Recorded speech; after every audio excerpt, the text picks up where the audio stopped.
Fala pessoal, tudo bem? Esse é o Estogel, sou o professor Horácio Ferraz e uma aula importante de História do Brasil, na verdade de História do Comércio, da economia europeia e mundial, que é o período colonial, né, um período da chegada dos portugueses até aí o processo de independência do Brasil.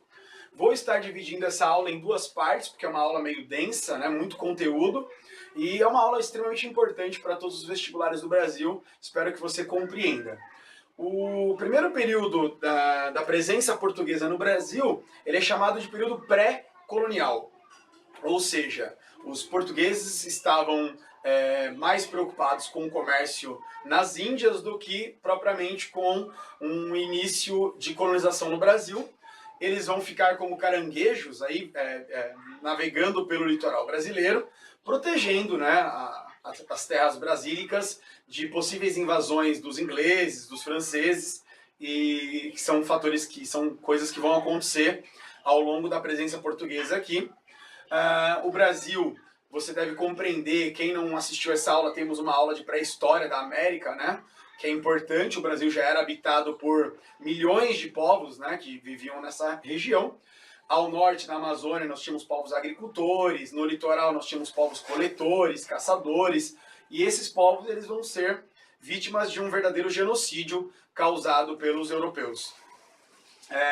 Culturas variadas, aproximadamente 5 milhões de pessoas viviam no Brasil antes da chegada de Cabral. A extração do pau-brasil deve ser entendida como um primeiro ciclo econômico do Brasil, né? A nossa floresta tropical, conhecida como Mata Atlântica, ela se estendia do Rio Grande do Sul até o Rio Grande do Norte, com uma variedade de espécies animais e vegetais, e o pau-brasil vai ser um recurso natural que vai cair nas graças, no desejo, no interesse dos portugueses, pelo pigmento vermelho que ele libera, que era utilizado como tintura para os tecidos da realeza europeia dos séculos XVI. Essa extração, esse extrativismo vegetal é o primeiro fator de destruição da nossa Mata Atlântica. É importante você fazer essa relação em geografia, né? Feita por meio do escambo. O escambo é o comércio entre os europeus com os nativos que estavam aqui.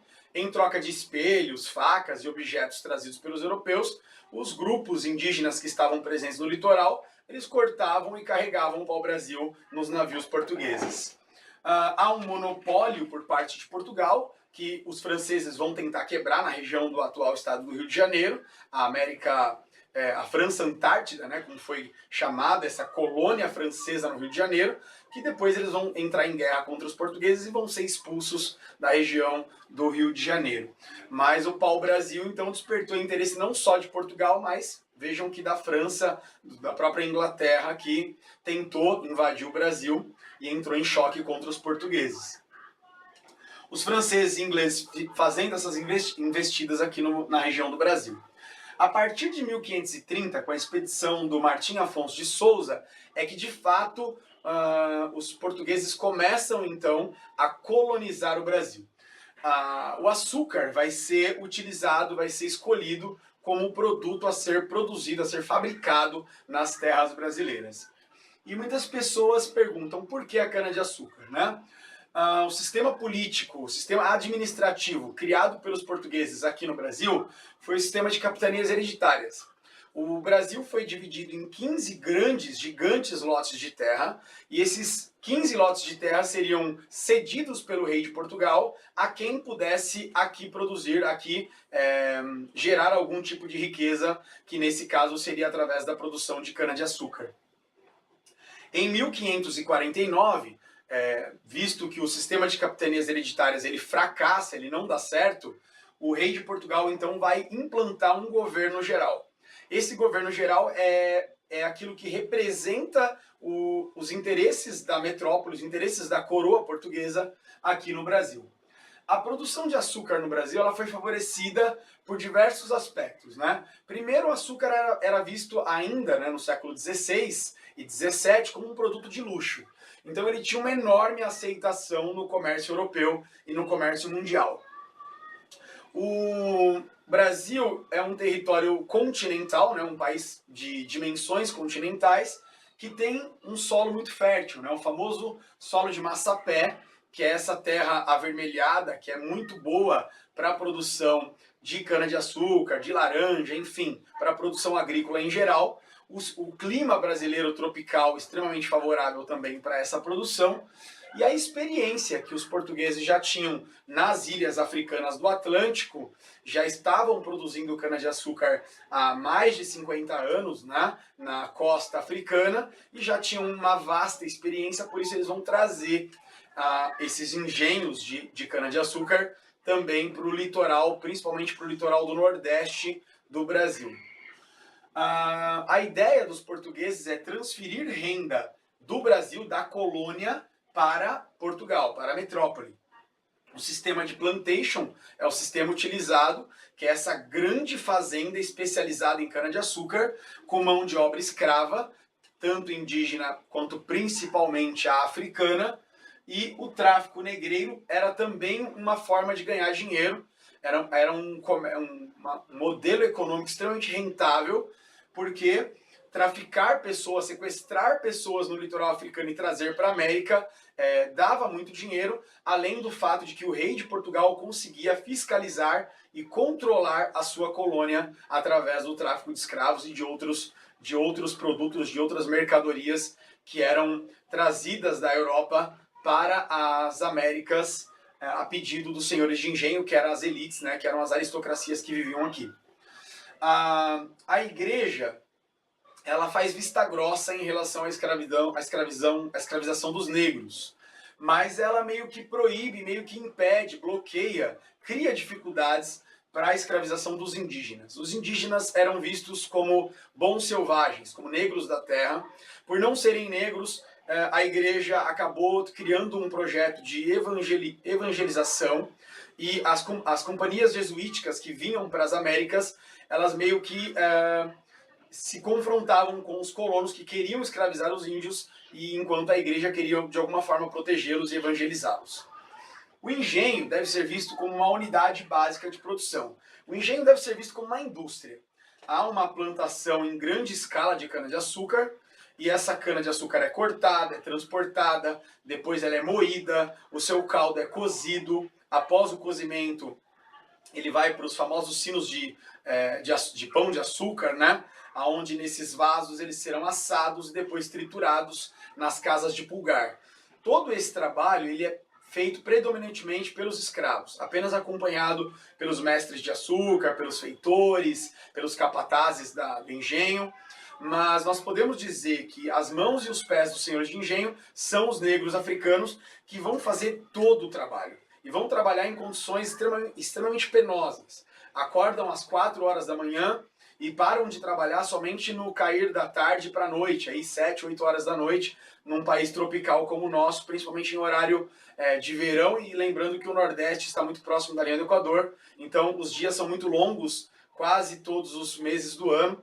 Esses escravos, eles viviam pouquíssimo tempo, tinha-se uma expectativa de vida muito baixa, aí de 12 anos em média, para um escravo nas fazendas de açúcar, e de 7 anos em média numa lavra de ouro em Minas Gerais, Goiás, Mato Grosso, quando vamos entrar aí no período da mineração dos metais preciosos do Brasil. O que é importante você entender? Não daria para os portugueses ficarem aqui somente especializados na produção de cana-de-açúcar. Então vão surgir algumas outras atividades econômicas que nós chamamos de secundárias. São atividades econômicas que servem para abastecer as fazendas, os engenhos. E essas atividades econômicas secundárias, elas têm um papel importante de levar a colonização do litoral para o interior do Brasil, de interiorizar a colônia do Brasil. Então nós temos aí a pecuária, que é uma importante atividade econômica secundária, que vai ser introduzida para a subsistência das fazendas, né? O charque, a carne seca, o couro, o leite e a própria necessidade de animais de tração vai fazer com que a pecuária se desenvolva no interior do Brasil. E é interessante também lembrar que a pecuária ela vai contar com uma mão de obra livre, né? O vaqueiro, conhecido como vaqueiro aqui na América Portuguesa. Sistema de capitanias hereditárias. Cada capitania era cedida pelo rei para um donatário. O donatário é um pequeno nobre que se interessa por produzir aqui nas terras brasileiras, e então ele recebe esse grande lote de terras do rei de Portugal, e ele tem então a função de trabalhar e de gerar riqueza nessas terras. Lembrando que essa terra ela não é desse donatário, ela continua sendo do rei. Caso o rei queira pegar essa terra de volta, ele tem todo poder para fazer isso. As únicas duas capitanias hereditárias que deram certo foram Pernambuco e São Vicente. Então, o Nordeste já se torna um eixo econômico muito rico, muito rentável, por conta da cana-de-açúcar. E São Vicente vai ser uma terra de gente muito rústica, né? Os bandeirantes paulistas eram homens rústicos, extremamente corajosos, né? Dispostos a entrar no sertão, na mata, em busca de metais preciosos e apresando índios, porque eles não tinham, obviamente, nenhuma capacidade financeira de comprar escravos da África, portanto, eles escravizavam os índios. A província de São Vicente, a região que hoje seria São Paulo, era então essa terra pobre de gente rústica que, com o passar dos séculos, vai se transformar, vai se modificar, principalmente na época do ouro e na época da introdução das lavouras de café, já no período da independência do Brasil, é que a região sudeste começa então a se tornar o eixo econômico principal do Brasil. A expansão territorial se deu através da pecuária, ou seja, o Brasil começa a se alargar, né, o território brasileiro começa a aumentar, rompendo o Tratado de Tordesilhas feito com a Espanha, durante o período que nós chamamos de União Ibérica. A União Ibérica é esse período em que Portugal fica sem rei e é governado pela Espanha. Tá? Então, é um período que vai durar 60 anos, de 1580 a 1640. A Espanha é quem vai governar Portugal. Durante esse período, os colonos que estavam no Brasil acabaram por ultrapassar a linha imaginária do Tratado de Tordesilhas, dando ao Brasil um formato territorial muito maior do que, na verdade, era dentro das linhas do tratado. O cultivo de drogas no sertão, né, pimenta, cacau e outros produtos que eram retirados da Amazônia pelos índios, né, contando também com as missões jesuíticas, os padres que iam para o sertão da Amazônia para catequizar os índios, levando então a um aumento do território da colônia no Brasil. Bom, importante vocês entenderem que a busca por índios e metais preciosos vai fazer também com que os bandeirantes aumentem o território brasileiro. Após a restauração portuguesa, ou seja, com o fim da União Ibérica, quando Portugal volta a fazer o seu próprio governo, eles vão, de alguma forma, entrar em conflito com a Espanha, e esse conflito, nesse prejuízo territorial que a Espanha teve, vai ser resolvido com o famoso Tratado de Madrid, que foi assinado em 1750.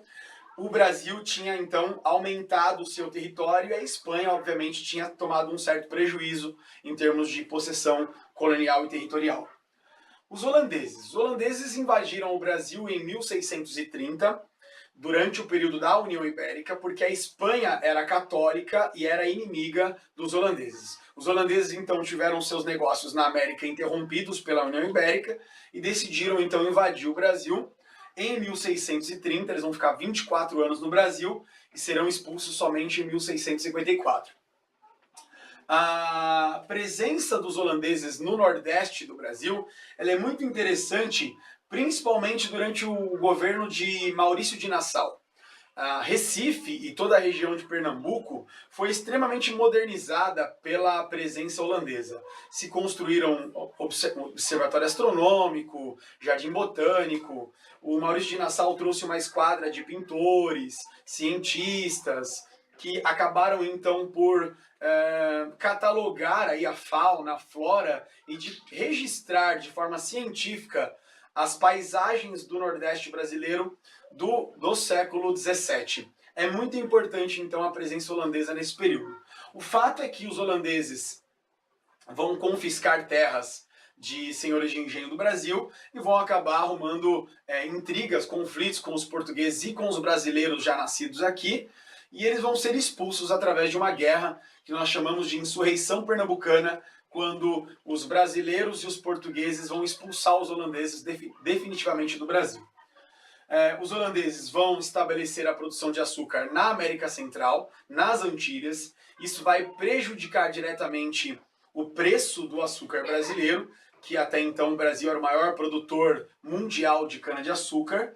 O preço do açúcar brasileiro vai despencar e vai levar Portugal então a uma enorme crise econômica nesse período. No término da União Ibérica, portugueses e holandeses retomam a sua aliança comercial.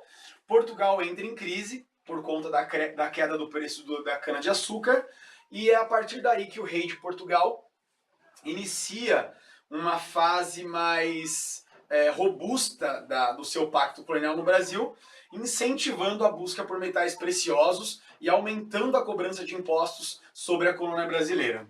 Os bandeirantes foram decisivos na corrida do ouro.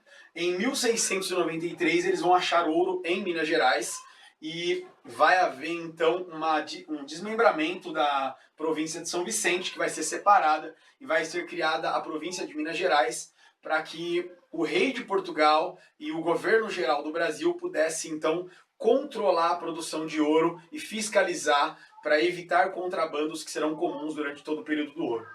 Essa parte nós vamos ver na próxima aula. Eu termino essa aula aqui. Espero que você tenha entendido. Se você quiser, se inscreve no canal, deixa um like no vídeo e até a próxima aula. Valeu!